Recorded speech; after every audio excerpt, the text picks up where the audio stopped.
Este podcast se presenta por cortesía de Movistar Empresas, el aliado que está transformando negocios en Argentina, Chile, Colombia, Ecuador, Perú, Uruguay, México y Venezuela, brindando soluciones digitales que se ajustan a cada necesidad y potenciando sus operaciones con servicios en cloud, IoT, seguridad, conectividad, Big Data y advertising.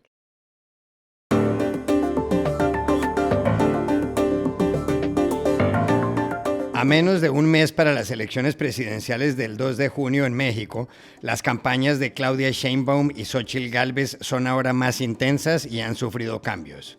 ¿Cómo se explica esto? La idea de que debe haber un impuesto global del 2% para las fortunas superiores a los $1.000 millones se está abriendo paso. El G20 la debatirá en julio. ¿Es esa una solución para la desigualdad? El presidente de Francia, Emmanuel Macron, acaba de decir que Europa es mortal y puede morir. Se refiere a la amenaza rusa en Ucrania y al auge inquietante de los nacionalismos. ¿Cómo leer ese discurso? Hola, bienvenidos a Y esto no es todo, el podcast del Georgetown Americas Institute de la Universidad de Georgetown en Washington, D.C. Soy Juan Carlos Iragorri, desde Madrid. Soy Paz Rodríguez Niel desde Buenos Aires. Soy Jorge Espinosa y estoy en Bogotá. Es viernes 3 de mayo y esto es todo lo que usted debería saber hoy.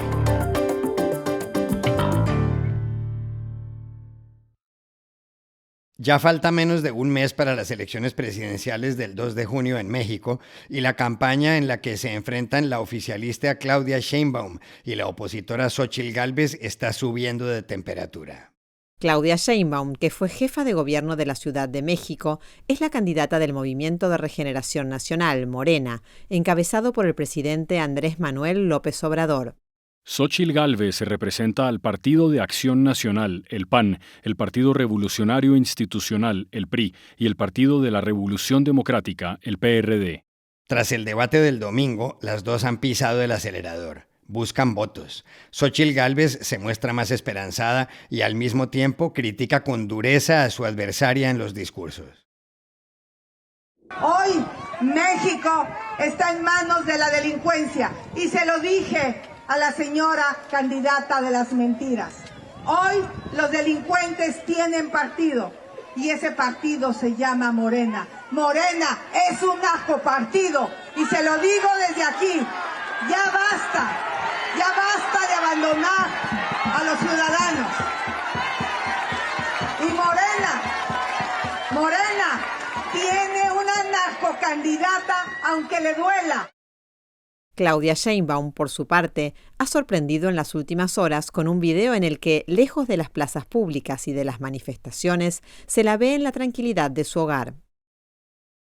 Estoy en la casa, muy buenos días a todos y a todas. Como saben, todas las mañanas me preparo siempre un café. Lo hago con una moledora, con café chiapaneco. Y caliento agua ahí. Y luego, esta es mi cafetera, esta es la de Jesús. Y quiero platicarles, miren, vengan para acá. Esta es la casa, bueno, mi departamento. Desde que empezó la campaña, Claudia Sheinbaum ha punteado cómodamente las encuestas. Su ventaja sobre Xóchitl Gálvez ha sido de más de unos 20 puntos porcentuales. Esta semana, sin embargo, un sondeo de la firma Massive Caller le dio a Gálvez un 38,9%, a Sheinbaum un 38,7%, a Jorge Álvarez Maínez un 7,5% y a los indecisos un 14,9%, que no es poco. ¿Cómo explicar el cambio en las campañas de Claudia Sheinbaum y Xóchitl Gálvez? Hablamos ayer en Ciudad de México con Eduardo Higuera, profesor de la Universidad Anáhuac y columnista del diario El Universal. Pues sí, Juan Carlos, después del segundo debate hemos atestiguado cómo las campañas han manifestado ajustes muy claros, tanto de la puntera que es Claudia Sheinbaum como de Xóchitl Gálvez, que es la opositora que aparentemente está remontando. Por una parte, la candidata oficial ha pasado de ser una candidata soberbia, sobrada, que estaba segura que iba a triunfar con 15 o 20 puntos de ventaja, a tener que apelar a los indecisos, a la clase media principalmente, y por eso ahora la vemos en la cocina y con un discurso menos beligerante. En cambio, Xóchitl Gálvez, la candidata opositora, después de este debate se siente su equipo, sus seguidores envalentonados. Ya hay por ahí una encuesta, la de Massive Caller, que le da ventaja de unas cuantas décimas, algo inusitado en esta campaña electoral. No había sucedido ni siquiera en la precampaña. Entonces, esto cambia en muchos sentidos lo que está sucediendo. Xóchitl Gálvez está llamando a un voto masivo porque eso aparentemente le va a beneficiar. Por el otro lado, la candidata oficial está viendo cómo manejar esas dudas, ese rechazo que ha producido el gobierno de López Obrador y ha dejado de tratar de defender la cuarta transformación y hacer un segundo piso, como dice ella, para llamar a las masas, a las clases medias, a decirles, estos son los beneficios que tienen y estos van a continuar. Es un cambio muy evidente y muy claro. ¿Qué va a suceder? Se va a cerrar. Se va a cerrar. El puntaje final y la votación final va a ser probablemente 5 o 7 puntos de diferencia. Podemos presenciar sin ningún problema un debate, un empate técnico al final. Lo único malo de esto es que es muy probable que como ambos bandos manejan la narrativa del fraude electoral, haya un conflicto postelectoral severo en México, pero eso ya dependerá también de la actuación de las autoridades posterior a la votación.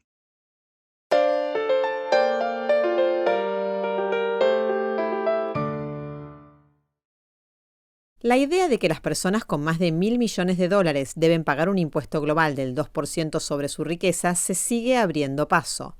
El objetivo que tienen en mente los promotores de la iniciativa es reducir la desigualdad. ¿Cuántos billonarios en inglés o milmillonarios en español había ayer mismo? Según la revista Forbes, 2.781. Así las cosas, un impuesto del 2% a todos ellos permitiría recaudar aproximadamente $300.000 millones. El asunto lo debatirán en julio los ministros de Hacienda del G20. En febrero, el ministro brasileño Fernando Haddad, uno de los impulsores de la iniciativa, dijo en Sao Paulo que si bien ha habido avances, es necesario que los billonarios paguen una contribución justa. Reconhecendo os avanços obtidos na última década, precisamos admitir que ainda precisamos fazer com que os bilionários do mundo paguem sua justa contribuição e impostos.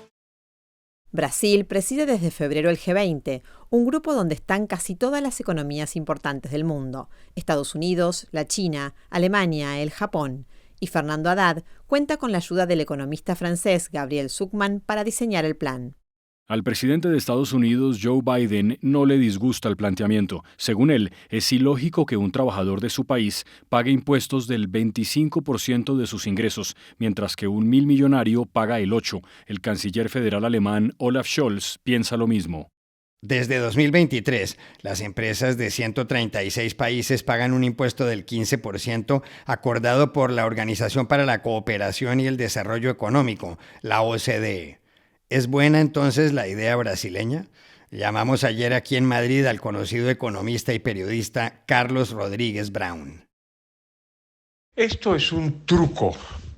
Es un truco que consiste en que la gente crea que el problema son solamente los ricos y que se pueden resolver nuestras dificultades si les cobramos una cifra que al parecer es pequeña.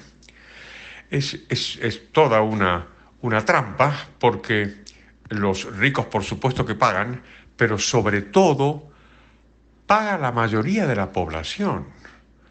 Los impuestos son recaudados por lo que se llama la clase media, es decir, la inmensa mayoría de la población. Y aquí esto se oculta, se escamotea, diciendo que solamente van a pagar una minoría, una minoría de ricos, ¿no? Es una falsedad, brota de otra falsedad, y es que la desigualdad de por sí no es una cosa mala. Si mi vecina es más rica que yo, pues eso no me daña a mí, no me perjudica en absoluto. Y lo que hace, como digo, es ocultar el verdadero problema, que es la presión fiscal que sufre la masa de la población. Entonces, los políticos están encantados con estos y está encantado además que sea un impuesto global, porque si es global parece que no lo recauda ningún estado en particular y entonces la gente no protestaría. En fin, es una mentira más de los poderosos.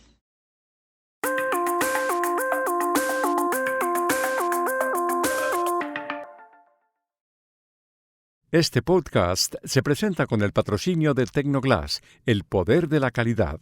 Tecnoglass es la compañía líder en la manufactura y comercialización de vidrios, ventanas y fachadas para el mercado de la construcción en Estados Unidos y el mundo. Para mayor información, visite nuestra página web www.tecnoglass.com.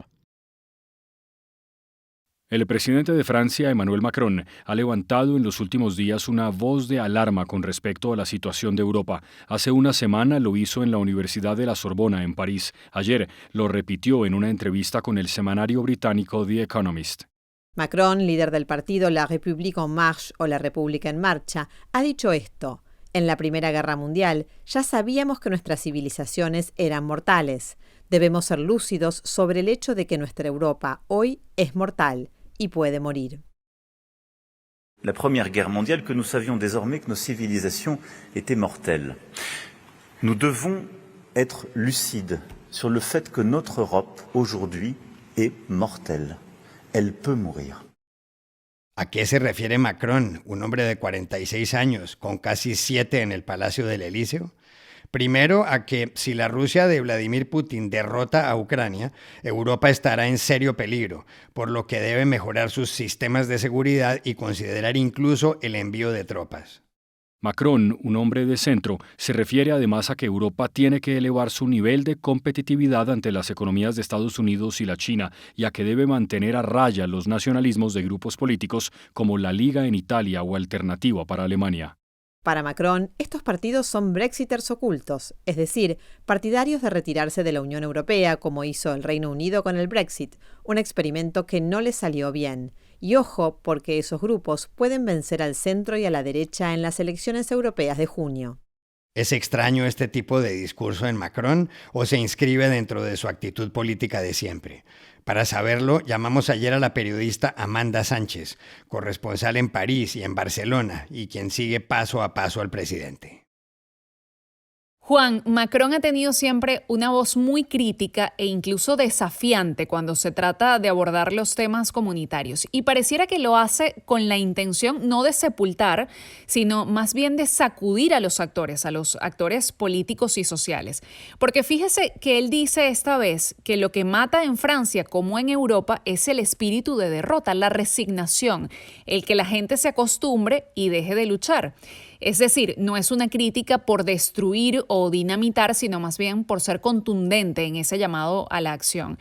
Y recordemos que tenemos en puerta la elección del Parlamento Europeo en un momento en el que se están planteando reformas que podrían ser definitorias, determinantes para el destino de la Unión Europea. Pero le doy otro ejemplo, Juan. En 2019, antes de la guerra en Ucrania e incluso antes de la pandemia, Macron dijo también en una entrevista con The Economist que para no desaparecer, Europa tenía que comenzar a actuar como una potencia. Ahí fue cuando igualmente dijo que estábamos ante la muerte cerebral de la OTAN. En ese momento, la canciller alemana Angela Merkel salió al paso y consideró que Macron había elegido palabras drásticas. Y ese definitivamente es su estilo, Juan. En marzo de 2020, cuando anunció el confinamiento, dijo sin titubear: "Nous sommes en guerre". Estamos en guerra. Y es que en ese momento no se hablaba de guerra. Hacerlo era un escándalo. 2 años después comenzó la invasión rusa a Ucrania y ya todos nos hemos familiarizado con el término. En 2021 también hubo otra declaración que llenó titulares y fue aquella en la que dijo que había que decapitar a los grupos yihadistas afines a Al-Qaeda que amenazan el Sahel. Yo diría que además de ser su estilo, que sí que lo es, también tiene mucho que ver con el idioma y con la forma en la que hablan los franceses. Y estas son otras cosas que usted también debería saber hoy. El presidente de Estados Unidos, Joe Biden, condenó ayer las protestas pro-palestinas en varias universidades de Estados Unidos. Dijo que en el país hay libertad para criticar, pero no para generar caos, por lo cual debe mantenerse el orden. Ayer seguían los problemas en la Universidad de California en Los Ángeles, UCLA, en Dartmouth College y en otras. Desde que empezaron las concentraciones en la Universidad de Columbia, en Nueva York, ha habido 2.000 detenidos. En la India tienen lugar en esta época las elecciones más grandes de la historia del mundo. Las cifras son impresionantes. 970 millones de votantes deben escoger a los miembros de la Lok Sabha, que es la Cámara Baja del Parlamento. Ante la imposibilidad de que tanta gente acude en forma simultánea a las urnas, las elecciones empezaron el 19 de abril y terminan el 1 de junio. En total duran 44 días. El primer ministro Narendra Modi, en el poder desde 2014, espera seguir gobernando. Dos noticias finales. La médica del expresidente uruguayo José Pepe Mujica, Raquel Panone, dijo que el dirigente de 88 años tiene un tumor canceroso en el esófago y que empezará un tratamiento la semana que viene. Y en Wichita, en Kansas, ha muerto de una infección súbita Joshua Dean, empleado de Spirit AeroSystems, compañía que suministra piezas a la Boeing y quien había alertado de malas prácticas en la ensambladora de aviones. No es el primero. En marzo, John Barnett, un ex trabajador de la Boeing, que iba a hablar de la empresa, apareció muerto en un estacionamiento dentro de su camioneta. Y aquí termina el episodio de hoy de Y esto no es todo, donde siempre habrá más. En la producción estuvo John F. Burnett. Y pueden suscribirse a este podcast en nuestro sitio web yestonoestodo.georgetown.edu, seguirnos en nuestras cuentas de X y de Instagram, @yestonoestodo, y buscarnos en nuestro canal de YouTube. Chao, hasta la próxima.